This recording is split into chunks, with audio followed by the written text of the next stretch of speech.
So I think I think people have got to learn to trust the AI where they can. If you think about how we operate today, the correct utilization of AI will reduce that cognitive overload on individuals, and you'll be able to take away 25% of what you're doing and focus that time on really value add, exciting activity that you always want to focus on.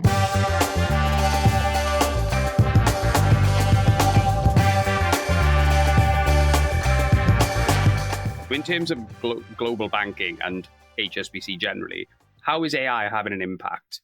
What are you seeing that's changing as a result of AI? Good question. The AI, I'm going to go back probably 15 years, maybe less than 15 years, between 10 and 15 years. And I remember I was in another bank and we were talking about how we introduced some machine learning, automation, etc. And fast track on 10 years, that was a new thing back then.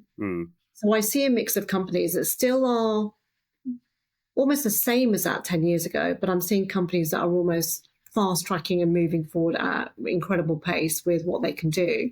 That becomes super additive to what we do as an organization and other organizations. What I'm also seeing is our technologists within the organization, which sit within HSBC Group, they are using their smarts to create the AI solutions internally as well as leveraging external. But the pace at which they're working, they are able to create an environment where we can use AI in a very safe way for our for our organizations, more so than I've ever seen before. So I think in the last 3 years, the speed of change that I've seen in that space has been quite incredible. And it's there's more and more coming forward, which makes it far quicker for us to do our jobs. I use AI actually on a daily basis, and I translate documents very quickly. I get very dense documents. I see very long emails. I can synthesize. I can pull out the information very quickly. That enables you to make the decision making far quicker and get to the key elevator messages that you need to have. Yeah, sure. I'm glad you use AI every day. It blows my mind when people are not using these tools, but because there's so much value to be had if you know how to get the most out of things like our large language models and that. But what about agentic AI, Rupy? Are AI agents being deployed in the bank today, or is that something that's more aspirational? Discussions are underway, yes. So those conversations are happening. And interestingly, that was happening back in 2018. And I was very much part of that at that point in time. But it's advanced so much that it's a competitive advantage. It's something that's competitive advantage now, but it's going to become the norm. So it will just be the norm that's what we should be using. Yeah. So we're seeing some great clients, either clients from ourselves or people that are coming into the organization to have those conversations. So I think that watch this space. I see a lot more of that utilization in banking, and it will become normal in the next couple of years. So for things like customer service and stuff like that, do you think? Customer service, and I think you probably know, when you phone up an organization and you kind of go through all these. And you're on hold for an hour and then the call drops. And and it may not even go to a human. It might be you're going through all these steps. Yeah. I am a big fan of this. It's something that has been based on behavioural science, and it's a spin out from one of the universities in the UK. It is incredibly human-like.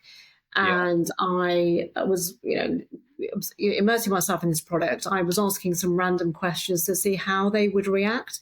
And I was blown away. Also, the accents that they can apply as well. So I think I think people have got to learn to trust the AI where they can, and have a little bit of caution. But it's going to expedite and save huge amounts of time. But if you think about how we operate today, we have emails, we have Teams messages popping up at the same time as our emails, as well as being on Zoom, as well as someone knocking on your door. There's so much of cognitive overload. Yeah. What I think is going to happen is the correct utilization of AI will reduce that cognitive overload on individuals, and you'll be able to take away 25% of what you're doing and focus that time on really value add, exciting activity that you always want to focus on. Yeah. Yeah, absolutely. But that's the dream, isn't it? Obviously, automate all the stuff you don't enjoy and do the stuff you do enjoy. But I think in terms of customer service, though, I mean, from a customer standpoint, let's say I won't pick on banking, let's say I'm calling the DVLA or the HMRC or something, if I had the option of talking to a robot, but they would answer the phone in 5 seconds and you'd immediately having a conversation with a robot, I would take that over a 30-minute wait to get through to a human any day of the week. Do you know what I mean? And I think that's what is exciting, because these robots are getting so human-like and they can deal with pretty much every problem, that I think, the days when customer service, when you call up, get through to an entity who solves your problem really quickly, those days are not too far away, are they? I think we're nearly... They're here. Yeah, they're actually, yeah. They're here. And the reason I can say that with such excitement is because, when we talk about robots, they did feel robotic-like. And what I'm now seeing and hearing, and, and clients of ours are definitely in this space, it's so human-like, Gareth. You cannot tell the difference. It's crazy. And that's quite incredible. And, that's also, there's a danger side of that. So I think there's in a way that it's kind of controlled and it's in the right environment, I think that's the right thing to do. But equally, I can see instances whereby, you have people hacking things, you have fraudsters, etc. They can mirror that, and actually for people to be very clear about all the protocols that go around utilizing those sorts of agentic AI solutions. But people are going to have to get very educated themselves around what's true and safe and what isn't true and safe. Yeah. Yeah. Are you having conversations in the bank now and generally in the industry in terms of AI safety then? Because there's quite a few things that can go wrong with these bots and with other manifestations of AI in the organization. What controls can you put in place, Rupy? Yeah, I think it's still early stages. For me, I'm not personally involved in those specific questions, but that is something very much that the bank is discussing and thinking about on a broader perspective, and that's at a global scale within HSBC. And obviously from a cyber perspective, we've got specialists in that space that would be, conversing on those matters. Yeah, sure. So let's move on over to the customer side then. So I want to get your take on what's going on in terms of the startup and scale-up world in the UK right now and what you're seeing. How optimistic are you in terms of the UK from an entrepreneurial standpoint? Are you the UK being a world leader in this AI innovation wave we're going through right now? Where are the UK at right now? Are you seeing lots of startups, lots of exciting things happening? Is it a bit stagnant? What's going on? I've been in this space for 3 years, and I'm still in this space for a reason, because we're absolutely, especially for the Europe and the UK, we're at the heart of what's going on.